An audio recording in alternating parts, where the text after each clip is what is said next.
Welcome to episode 1 of Scorned by Muses, a cure for Manhattan Syndrome.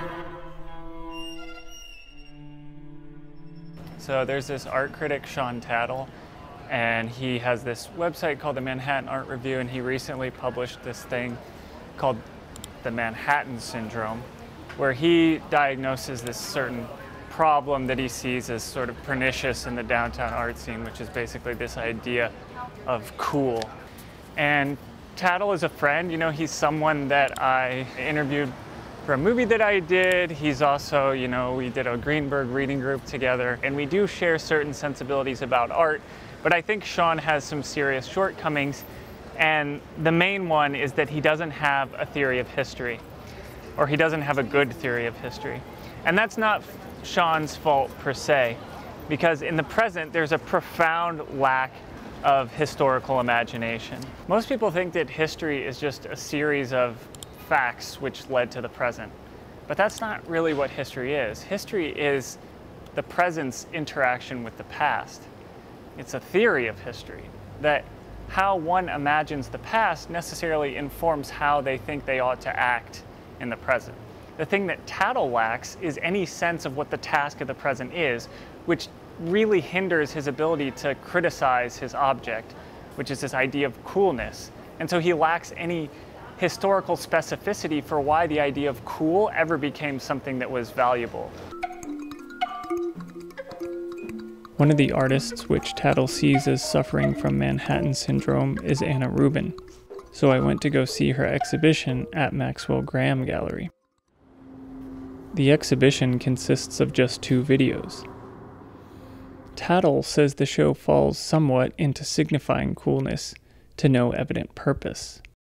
But maybe the lack of evident purpose is not such a bad thing. Does it say in the press release that there's a pigeon carrying this? I mean, this is a perfect example of the wall text or the press release ruining the art. Everyone thinks that their art has to be about something. Doesn't actually have to be about anything other than possibility. And what that homing pigeon video presented was actually possibility. The possibility of seeing the world in a new way. It's presenting something familiar, which is the cityscape, in a way that I've actually never seen. It was a novel depiction of a cityscape, which is an achievement. But fuck the press release. Don't write the press release. Don't write your artist statement. Don't write the wall text. Stop it. Who cares that homing pigeons began carrying messages in the 14th century and cameras began recording messages in the 19th century? Who fucking cares? That shouldn't have anything to do with the art.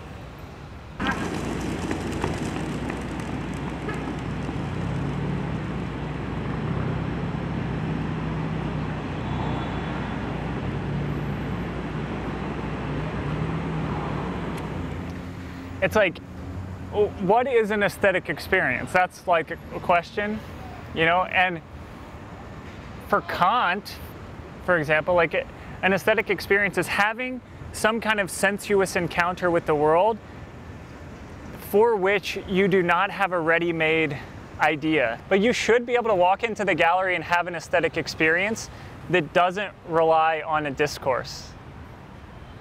In other words, it doesn't rely on a discursive explanation of the art. The art should be able to stand on its own as an aesthetic object.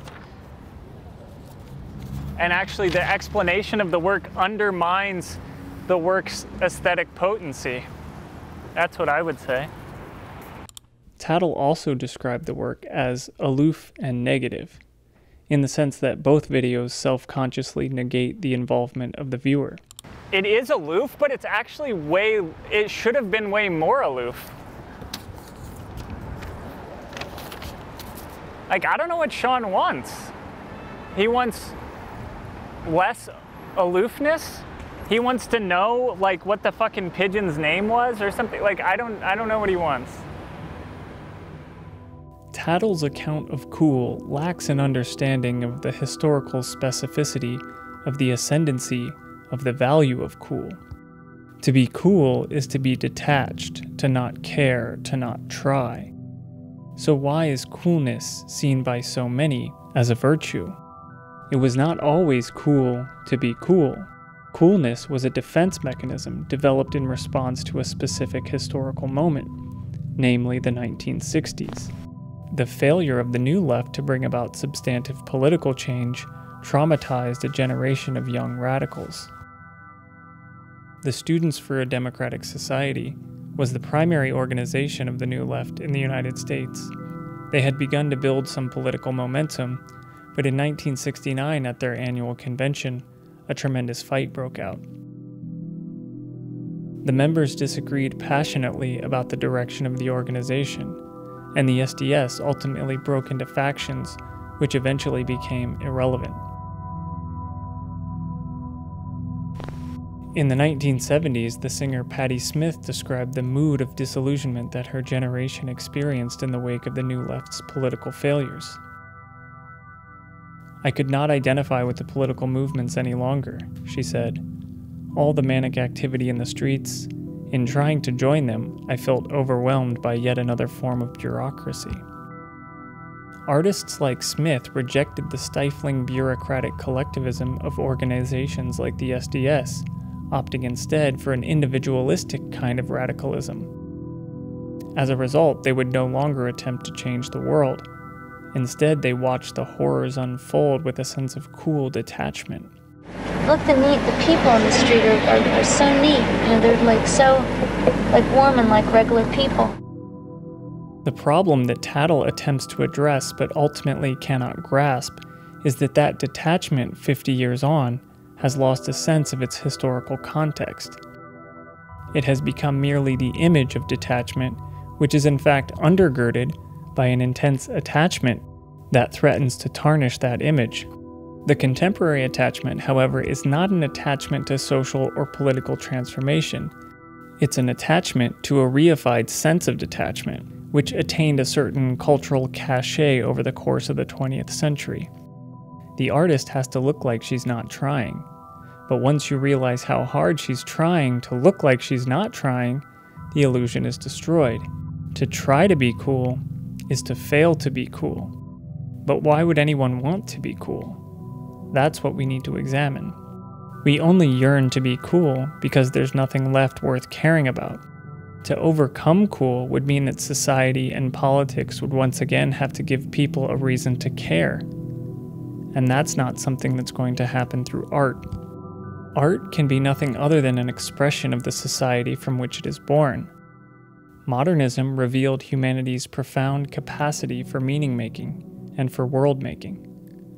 Modern art became the site at which it was clear that humanity is responsible for the meaning of reality, and therefore has the freedom to self-consciously make the world in its own image. Art's task in the present, therefore, is to present the promise of a world made in our image. And society's task is to make good on that promise.